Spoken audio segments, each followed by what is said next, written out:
Each of us have at least a few Ubers, and we probably use at least one in each of our loadouts since they function as the game's ultimate units. The units that aren't made to be stacked, but instead sent out ones for either strong defense, offense, or CC abilities like Cat Machine, Barlog, or Gladios. And they're usually consistent when they're alone, as in they work around a main idea for how they should function, not too dissimilar from units of other rarities. For example, Summoner Satoro is probably going to stay on the field longer and do more than someone like Housewife, but they share the same purpose, which is to snipe enemies from afar. And though they share the same role as snipers outside of their specific niches, they fill this role in a different way due to their power and cost difference. In a game like this, it makes sense to have units that are made to be your most powerful, ones you send out every once in a while in order to do something major like keeping your position, dealing some damage, or to help you regain ground. But instead of using them as these ultimate units, why not have 4, 5, or even 6 in a loadout? Why not use Aegis Garu with Dazzly, Inzaghi, Mitama, Kazli, and Phono? And that's when we get into the issue with Ubers, or at least Ubercarrying to be more specific. I've seen plenty of people simply spam the same few OP Ubers, and personally, I just see it as balance breaking and not very fun in a game where strategy is supposed to be important. Or in other words, cheesy. Don't get me wrong, I don't hate Ubers or anything, and at times we've all been totally carried by one or two for a bit in a stage. Early SOL me is definitely at blame for that. But I think there's a massive difference in a single Uber carrying you through some stages sometimes, and using 4 in one loadout against every stage. Before we get into the meat of the video, here's a quick verse from the Bible. Matthew 18:6. But if you cause one of these little ones who trust in me to fall into sin, it'll be better for you to have a large milestone tied around your neck and to be drowned into the depths of the sea. I think we often forget that Jesus is based. That's all I have to say about this verse. Ignored stage design. Stages in Battle Cats are designed around a main concept for how you're meant to beat them. Sometimes they test your endurance like Kung Fu's and Manic Eraser stages, or they're designed for you to kill powerful enemies quickly with either immense power yourself or CC abilities like UL's Gutterlord and Multi-Tetrapod. Or they focus around a single boss enemy and powerful support like No Plan A and River Styx. The game is also great at both reducing and introducing new enemies, as new enemies are rare. This is basically what happens for all of SOL and UL, as most enemies are ones you fought before, but they're used in creative ways to make each challenge per stage unique. Since enemies are also reused, when you see a familiar enemy like Star Pang or Master A, you know what to expect from them specifically, but not with how the stage will use them in the grand scheme of it. With mostly great handcrafted stages and recognizable units that appear commonly, and even occasionally new ones, it's difficult not to appreciate stages for their creative enemy combinations like in Lost Sailors or Totem Mayapa, or for the newly appearing enemies like Flame Caldera's Kori. Or maybe it is difficult to appreciate because you could always just Uber carry. Simply by being lucky 2 years ago with a few Ubers you got from Uberfest, you could possibly wipe stages left and right and not even recognize the threats within them anyway. This can go with almost any Ubers if you have 5 of them in a loadout. Like if I have Barlog, Mortal Kenshin, Megadora, Dazzly, and Aegis Garu in my loadout, who am I losing to? But it's especially true with the shockingly imbalanced Uberfest units. If I have a lineup like that with a few meat shields, and if I stall, who can beat me? That's when stages get trivial and a bit boring since they all feel the same because nothing can offer a decent challenge against something like that.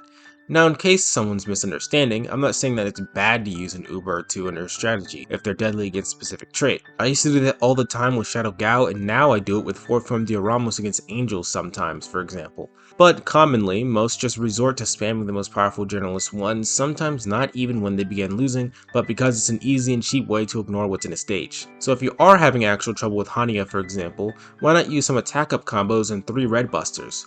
Or what if Catgod's giving you trouble and you don't want to collect all the COTC2 treasures? Then use 5 Ubers, Lumina, and maybe Courier for the win. And this is where it begins hurting progression. Progression damage.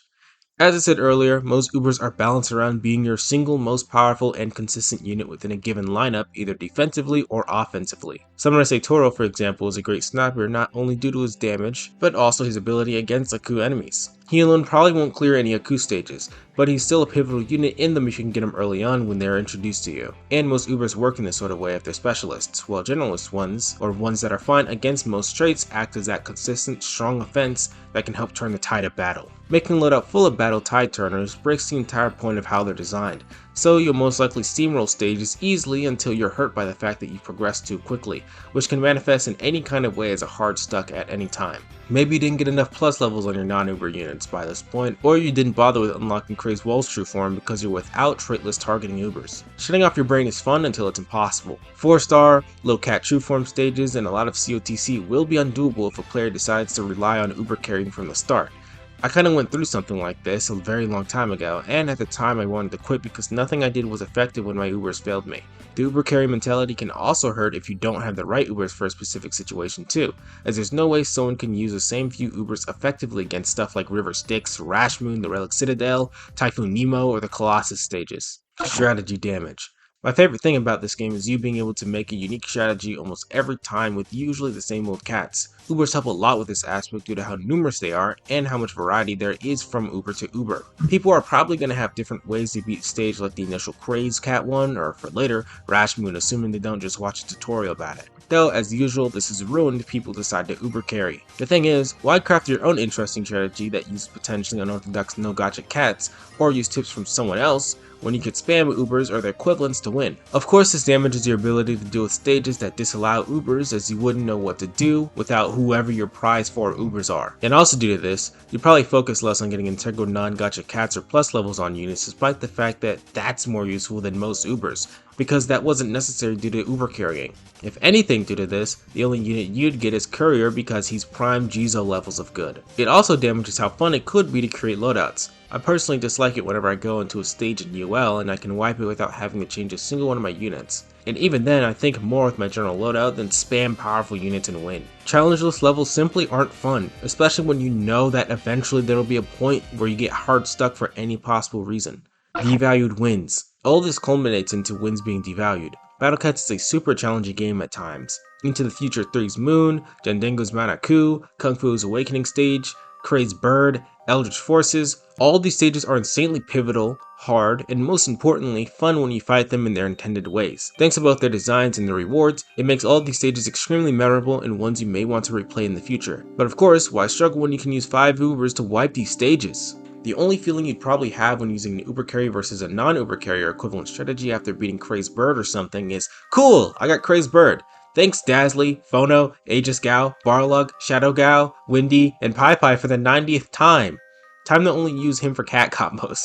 It's a very stagnant way to play the game, and personally, every time I resort to using like 3 Ubers on a stage, it feels like I never actually use my own skill or intellect in order to beat the stage, but instead I use the easiest possible out. It feels cheesy and illegitimate. Conclusion: Ubers are very easy to overload your set with, and even though they're clearly meant to be powerful ultimate units that help you push a bit, a lot of people just decide to have as much power as possible. This problem truly does devalue the possible harder, but more rewarding and slow experience Battle Cats intended outside of spam of its most powerful class of units. And as a person who enjoys the game in not only a very slow and casual manner, but also as a person who appreciates challenging single player experiences, I can't think of any reason to Uber carry aside from the fact that it's easy. If you Uber carry, I suggest trying not to for a bit, as when you struggle on a difficult stage, the wins you get feel so much better.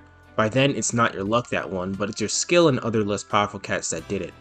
Anyway, I hope you enjoyed the video. If you disagree with any of my points, then say so in the comments, and goodbye everyone. Become a member if you want to, and subscribe to my channel.